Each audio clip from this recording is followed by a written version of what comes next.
If DeepSeek is going to open source and share their work publicly and freely, then what secrets are they trying to protect here?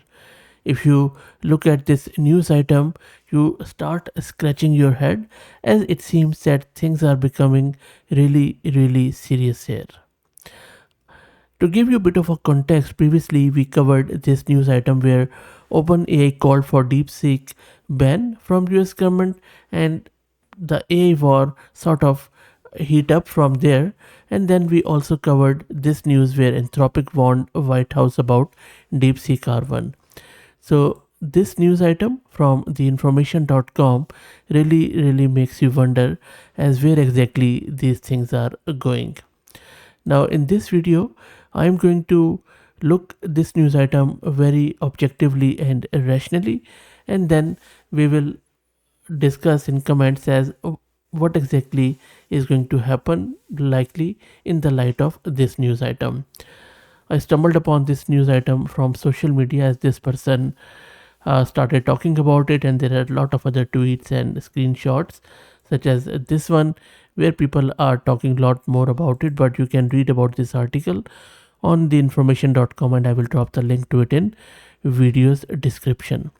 Now, recently, this Chinese AI company DeepSeek has been at the center of a controversial discussion after news emerged suggesting that the company's research and development staff have been asked by company's management to hand over their passports. This heightened measure has sparked considerable discussion given that DeepSeek is known for open sourcing its work and sharing its research publicly, which might seem to eliminate the need for such tighter control for protecting confidential information. By the way, I have searched a lot on DeepSeek's website and social media. I couldn't find any denial from DeepSeek as of yet. If I do, I will let you know. To outside observer at the moment who are unfamiliar with such practices, holding employees' passport at a company level can seem alarming or overly restrictive. But to be fair, this is not entirely extraordinary within certain contexts, especially among state controlled or strategically critical sectors in countries like China. Employees considered important or who hold sensitive or high value information frequently must adhere to extra precautions. This practice, while familiar in many Western countries, doesn't necessarily equate to restrictions on freedom of movement. Rather, employees are still usually permitted to travel internationally, but they must follow a clear notification or approval procedure through their placement of employment. Now, interestingly enough, there are parallel practices in other countries, though typically less stringent than physically holding passport. But even holding passport is quite common practice in countries like Pakistan, India, Bangladesh, and those part of the world. And I know that for a fact. For instance, even in US, I have heard that individuals with high-level security clearances are required to formally notify their employer or relevant government authorities about international travel. It is, of course, not that stringent. In exceptional scenarios involving very sensitive national security concerns, an individual may face certain travel limitations or undergo careful scrutiny upon return. Yet, even in such cases, passports are not typically retained by employers, highlighting different constitutional and cultural approaches towards this sensitive issue globally. Now, the underlying rationale behind DeepSeek's policy, which a very screen chunk has been posted by this person from that article on the social media. As I said, the underlying rationale seems to protect state secrets and critical technological advancements in AI.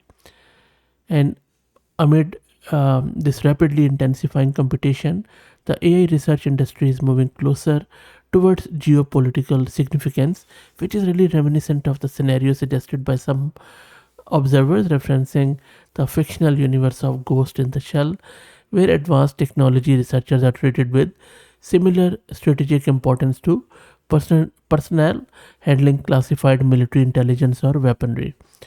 With AI increasingly viewed through the lens of national security in various countries, these kinds of restricted travel policies could become increasingly common, especially in that part of the world. That is my hunch.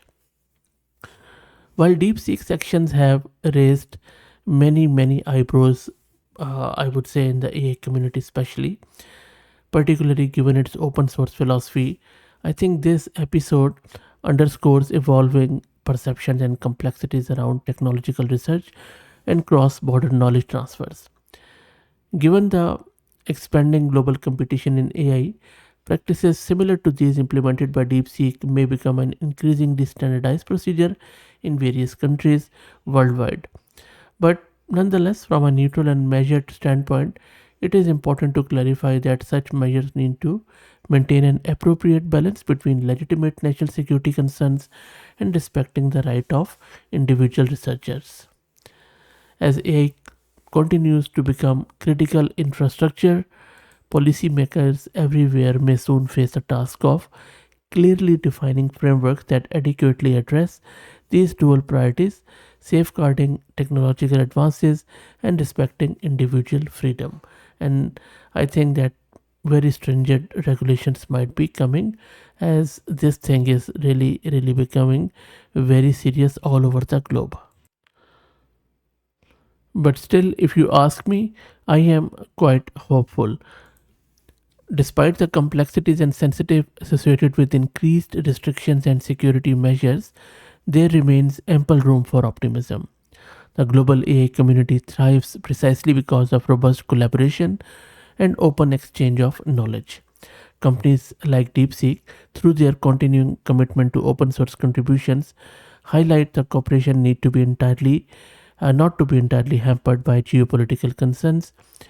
As AI continues to advance, there is every reason to believe that international stakeholders will recognize mutual benefits in establishing balanced policies that protect intellectual property and national security without hindering meaningful global collaboration. Ultimately, the challenge facing the international tech community is to find a common ground that ensures security and fosters continued innovation, which I believe is an achievable goal provided there is open dialogue, transparency, and genuine commitment from parties across the globe, and that is why I am so optimistic about this. Before I let you go, let me also thank our sponsors of the video, who are Camel AI. Camel is an open source community focused on building multi agent infrastructures for finding scaling laws of agents with applications in data generation, task automation, and world simulation. If you like the content, please consider subscribing to the channel. If you are already subscribed, please share it among your network as it helps a lot. Thank you for watching.